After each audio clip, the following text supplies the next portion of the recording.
കർക്കിടക മാസം നമ്മുടെ ആരോഗ്യത്തെ ഒന്ന് മെച്ചപ്പെടുത്തുന്ന മാസം കൂടിയാണ്. നമുക്കൊരു കഞ്ഞി വെച്ചാലോ? ഔഷധക്കഞ്ഞി വെക്കാൻ ആദ്യം തന്നെ നമ്മൾ പച്ചമരുന്ന് പൊടി തിളപ്പിച്ചിട്ട് വെള്ളമാക്കണം. അതിലാണ് നമ്മൾ ഔഷധക്കഞ്ഞി തയ്യാറാക്കാൻ പോകുന്നത്. പച്ചമരുന്ന് പൊടി ഒരു പാത്രത്തിൽ ഇട്ടിട്ട് അതിലേക്ക് 5 ഗ്ലാസ് വെള്ളം ഒഴിക്കും. എന്നിട്ട് 5 മിനിറ്റ് തിളപ്പിച്ചിട്ട് വേവിക്കണം.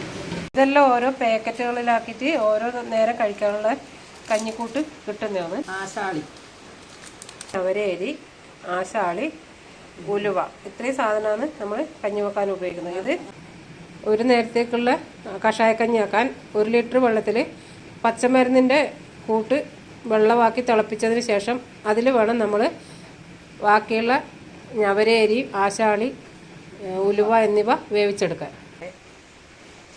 ഞവരേരി നല്ല വേവുള്ളത് കാരണം നമ്മൾ അടുപ്പ് കത്തിച്ച് അടുപ്പത്താണ് വേവിക്കുന്നത്. അല്ലെങ്കിൽ കുക്കറിൽ വെക്കാം. കുക്കറിൽ വെച്ചാൽ ഇതിന് തിളച്ച് മറിഞ്ഞിട്ട് ഇതിൻ്റെ ഗുണമെല്ലാം കുറേയൊക്കെ നഷ്ടപ്പെട്ടു പോകും. ഔഷധക്കഞ്ഞി തുടർച്ചയായിട്ട് 7 ദിവസമാണ് കഴിക്കാറ്. അതിന് മേടിക്കുമ്പോൾ തന്നെ 7 ദിവസത്തേക്ക് ഓരോ ദിവസത്തേക്കുള്ള പാക്കറ്റായിട്ട് തന്നെ നമുക്ക് കിട്ടും. മാർക്കറ്റിൽ കടകളിലൊക്കെ വാങ്ങാൻ കിട്ടുന്നുണ്ട് ഇപ്പം. ഇതുപോലെ 5 മിനിറ്റ് ഇത് വേവിക്കണം. ഈ വെന്ത വെള്ളത്തിലാണ് നമ്മളിനി ഔഷധക്കഞ്ഞി തയ്യാറാക്കുന്നത്. ഔഷധക്കഞ്ഞി തയ്യാറാക്കാൻ നമ്മൾ അടുപ്പിൽ തീ കത്തിച്ചു. ഇനി ഈ അടുപ്പത്ത് വേണം നമ്മൾ ചട്ടിയിൽ കഞ്ഞി വെക്കാൻ വേണ്ടിയിട്ട്. ഈ ചട്ടിയിലാണ് ഔഷധക്കഞ്ഞി വെക്കുന്നത്. മൺചട്ടിയിൽ വെക്കുന്നതാണ് ഏറ്റവും ഗുണം. നമ്മൾ തിളപ്പിച്ച വെള്ളം അരിച്ചൊഴിക്കുകയാണ്. ഇതിലേക്കാണ് ഇനി നമ്മൾ ഞവരേരിയും ആശാളിയും ഉലുവയും കൂടെ ഇട്ട് വേവിക്കുന്നത്.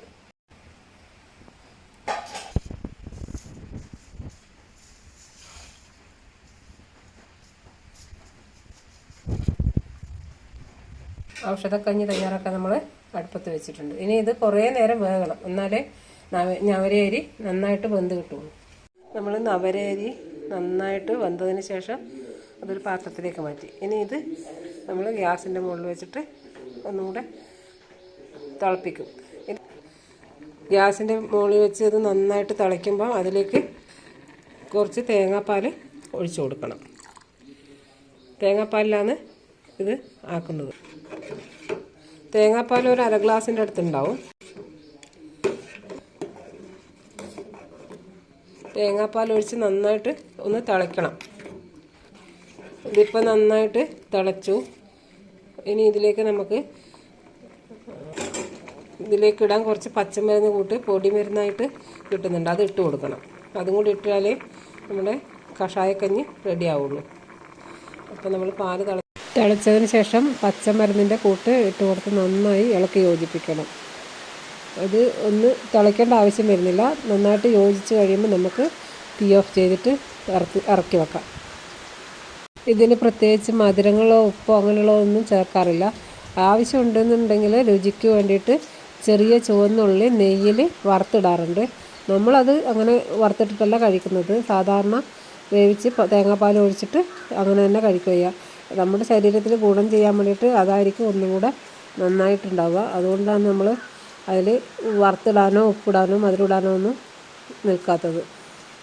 കർക്കിടക മാസത്തിൽ എല്ലാവരും കർക്കിടക കഞ്ഞി, മരുന്ന്, കുഴമ്പ് അങ്ങനെയുള്ള ആരോഗ്യം സംരക്ഷിക്കുന്ന ഒരു മാസം കൂടിയാണ് ഇത്. നമുക്ക് തുടർച്ചയായിട്ട് ഒരു 7 ദിവസം കുടിക്കണം.